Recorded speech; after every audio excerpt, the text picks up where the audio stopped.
Pernahkah kamu bertanya dalam hati, kenapa hidup saya begini-begini saja? Kenapa saya selalu kekurangan? Kenapa seolah orang lain begitu mudah mencapai sukses? Sementara saya terus berjuang hanya untuk bertahan hidup. Di dunia ini, ada orang yang bisa membeli apapun yang ia mau tanpa berpikir dua kali. Tapi ada juga orang yang harus memilih antara beli makan atau bayar utang. Miskin bukan sekadar nasib, bukan pula sekadar karena takdir Tuhan. Tapi ada proses panjang, olah pikir, kebiasaan, hingga sistem yang seringkali membentuk kenapa seseorang tetap miskin. Hari ini, kita tidak hanya bicara soal uang, tapi soal cara berpikir, pola hidup, dan keberanian untuk berubah. Karena kemiskinan bukan hanya tentang isi dompet, tapi kadang tentang isi kepala. Kemiskinan bukan selalu warisan, tapi bisa diwariskan. Banyak orang lahir dari keluarga miskin, dan itu bukan salah mereka. Tapi berhenti di situ saja,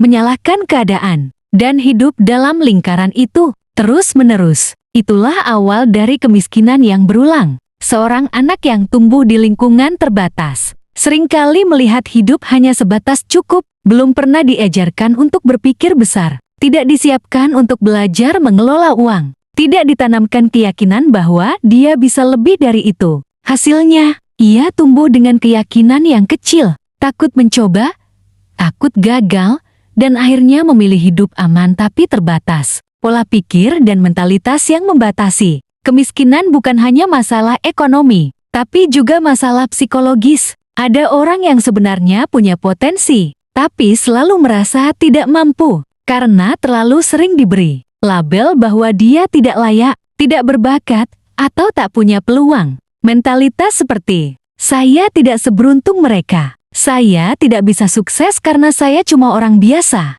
yang penting cukup, ngapain susah-susah, adalah contoh nyata dari kemiskinan dalam pola pikir. Tanpa sadar, mental seperti ini membuat seseorang menolak tantangan, menolak belajar hal baru, bahkan menolak kesempatan yang sebenarnya bisa mengubah hidupnya.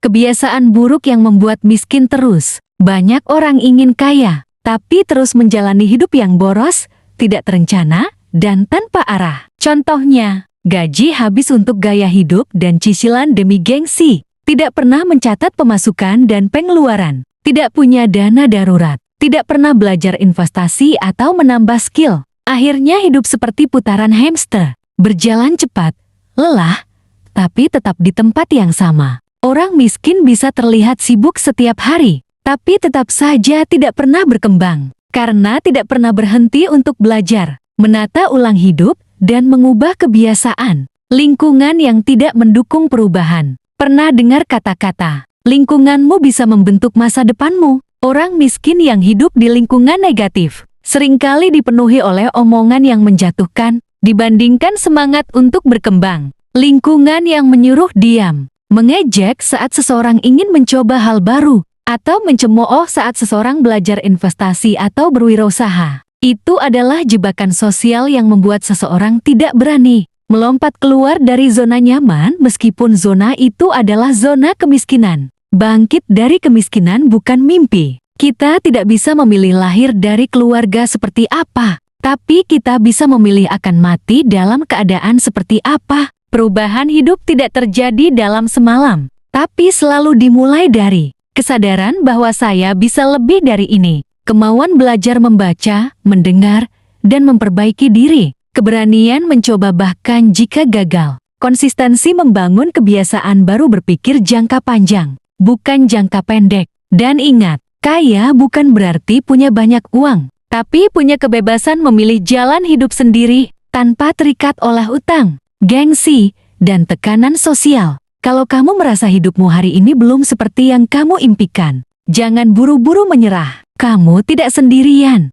Yang penting bukan di mana kamu mulai, tapi ke arah mana kamu melangkah. Tulis di komentar, apa tantangan terberat yang kamu hadapi saat ingin mengubah hidupmu dari serba kekurangan menjadi lebih berkecukupan? Mari kita belajar bersama, saling menguatkan, dan saling menginspirasi. Dan kalau kamu merasa video ini membuka cara pandangmu, jangan lupa subscribe agar kamu tidak ketinggalan konten motivasi dan edukasi lainnya setiap minggunya.